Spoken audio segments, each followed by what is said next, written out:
Il est facile pour un être humain de se rappeler de son passé que de penser à son avenir. Autrement dit, l'être humain se souvient plus facilement de ce qui est passé dans sa vie, par exemple, les difficultés qu'il a rencontrées, les succès qu'il a remportés, les prouesses de sa vie. Ainsi, il reste accroché au passé qui est un âge d'or pour lui, au lieu de réfléchir, au lieu de projeter son avenir.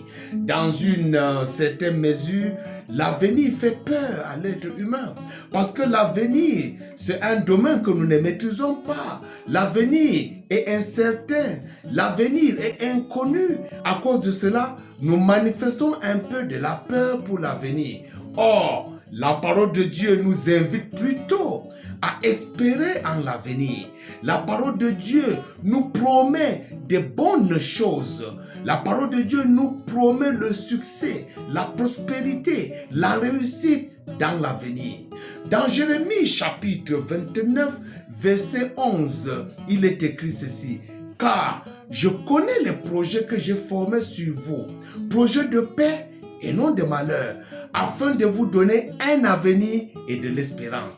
Oui, mon frère, ma soeur, Dieu connaît les projets qu'il a formés sur nous, afin de nous donner un avenir, c'est-à-dire afin de nous réserver les bonnes choses, le succès, la prospérité dans l'avenir.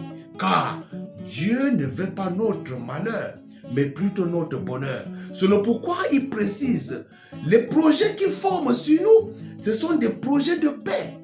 Autrement dit, les projets de prospérité. Mais le problème, c'est que l'être humain ne croit pas à la parole de Dieu. Nous devons croire en la parole de Dieu. Nous devons placer notre espérance dans la parole de Dieu, afin que cela se réalise dans notre vie.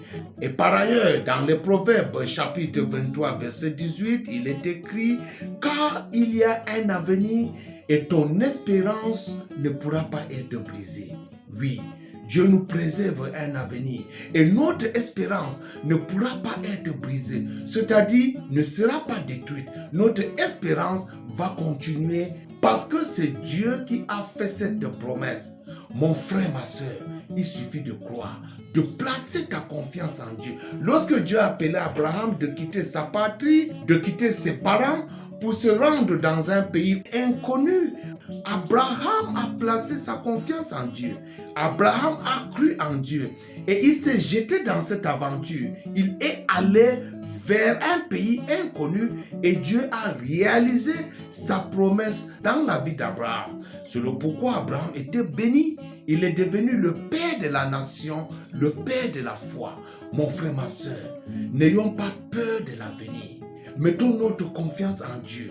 Croyons en la parole de Dieu et prions pour que les promesses de l'Éternel se réalisent dans notre vie. Car je connais les projets que j'ai formés sur vous, dit l'Éternel. Projets de paix et non de malheur, afin de vous donner un avenir et de l'espérance. Jérémie 29, 11. Car il y a un avenir et ton espérance ne pourra pas être brisée. Proverbe 23, verset 18. Heureux celui qui met sa confiance en Dieu. Heureux celui qui espère en Dieu. Heureux celui qui croit en la parole de Dieu et qui la met en pratique. Que Dieu te bénisse, mon frère, ma soeur, et que Dieu te préserve un avenir meilleur au nom de Jésus-Christ. Shalom. Amen.